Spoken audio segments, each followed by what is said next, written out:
ಅಹಮದಾಬಾದ್ನಲ್ಲಿ air India ವಿಮಾನ ದುರಂತದ ಬಳಿಕ ಏರ್ ಇಂಡಿಯಾ ಹಾರಾಟದಲ್ಲಿ ಬಹಳ ವ್ಯತ್ಯಯ ಆಗ್ತಾ ಇದೆ. ಈಗ 6 ಏರ್ ಇಂಡಿಯಾ ವಿಮಾನಗಳ ಕಾರ್ಯಾಚರಣೆಯನ್ನು ರದ್ದುಗೊಳಿಸಲಾಗಿದೆ. ಏರ್ ಇಂಡಿಯಾ ವಿಮಾನಗಳ ಹಾರಾಟದಲ್ಲಿ ಭಾರಿ ವ್ಯತ್ಯಯ ಆಗ್ತಾ ಇದ್ದು ಒಂದೇ ದಿನ 6 ವಿಮಾನಗಳ ಹಾರಾಟ ರದ್ದಾಗಿದೆ. ಸುರಕ್ಷತಾ ಕಾರಣಗಳನ್ನು ಕೊಟ್ಟು 6 ವಿಮಾನಗಳ ಹಾರಾಟವನ್ನು ರದ್ದುಪಡಿಸಲಾಗಿದೆ. ಬೆಂಗಳೂರು ಟು ಲಂಡನ್ AI-133 ವಿಮಾನ ಸಂಚಾರ ಮಾಡಬೇಕಾಗಿತ್ತು, ಅದು ರದ್ದಾಗಿದೆ. ಏರ್ ಇಂಡಿಯಾ ವಿಮಾನಗಳ ಹಾರಾಟದಲ್ಲಿ ಭಾರಿ ವ್ಯತ್ಯಯ ಆಗ್ತಾ ಇದೆ.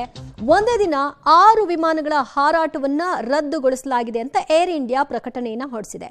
ಒಂದಷ್ಟು ತಾಂತ್ರಿಕ ಸಮಸ್ಯೆಗಳಾಗ್ತಾ ಇದೆ, ಅದನ್ನೆಲ್ಲವನ್ನು ಕೂಡ ಸರಿಪಡಿಸಿಕೊಳ್ಬೇಕು. ಆ ಕಾರಣಕ್ಕಾಗಿ ನಾವಿದನ್ನ ರದ್ದುಪಡಿಸಿದ್ದೀವಿ ಮತ್ತು ಪ್ರಯಾಣಿಕರಿಗೆ ಯಾವುದೇ ತೊಂದರೆ ಆಗಬಾರ್ದು, ಗೊಂದಲಗಳಾಗಬಾರ್ದು ಅನ್ನೋದು ನಮ್ಮ ಇಂಟೆನ್ಷನ್ ಅಂತ ಹೇಳ್ಕೊಂಡಿದ್ದಾರೆ. ಅಹಮದಾಬಾದ್ ಟು ಲಂಡನ್ ವಿಮಾನ ಸಂಚಾರ ಸ್ಥಗಿತವಾಗಿದೆ. ಅಹಮದಾಬಾದಿಂದ ಲಂಡನ್ಗೆ ಪ್ರಯಾಣ ಬೆಳೆಸ್ತಾ ಇದ್ದಂತಹ ವಿಮಾನ ಟೇಕ್ ಆಫ್ ಆಗಬೇಕಿತ್ತು, ಅದು ರದ್ದಾಗಿದೆ.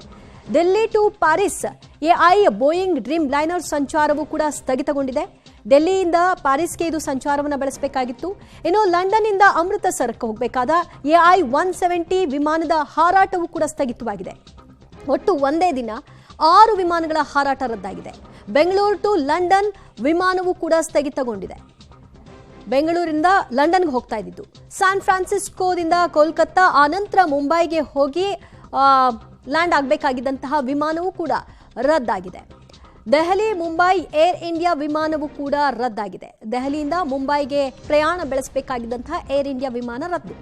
ಏರ್ ಇಂಡಿಯಾ ವಿಮಾನದಲ್ಲೇ ಈ ರೀತಿಯ ಸಮಸ್ಯೆಗಳಾಗ್ತಾ ಇದ್ದು ಮೇಲಿಂದ ಮೇಲೆ ವ್ಯತ್ಯಯಗಳಾಗ್ತಾ ಇದೆ. ರದ್ದುಗೊಳಿಸಿಕೊಳ್ಳುವಂತಹ ಪ್ರಕ್ರಿಯೆಗಳನ್ನು ಕೂಡ ಮಾಡಿಕೊಳ್ಳಲಾಗಿದೆ. ಒಂದೇ ದಿನ 6 ವಿಮಾನಗಳ ಹಾರಾಟದಲ್ಲಿ ವ್ಯತ್ಯಯ ಆಗಿದ್ದರ ಹಿನ್ನೆಲೆಯಲ್ಲಿ ಒಟ್ಟು 6 ವಿಮಾನಗಳ ಹಾರಾಟವನ್ನು ಕೂಡ ರದ್ದುಗೊಳಿಸಿದ್ದು ಪ್ರಯಾಣಿಕರು ಸ್ವಲ್ಪ ಸಮಸ್ಯೆಗೆ ಈಡಾಗಿದ್ದಾರೆ.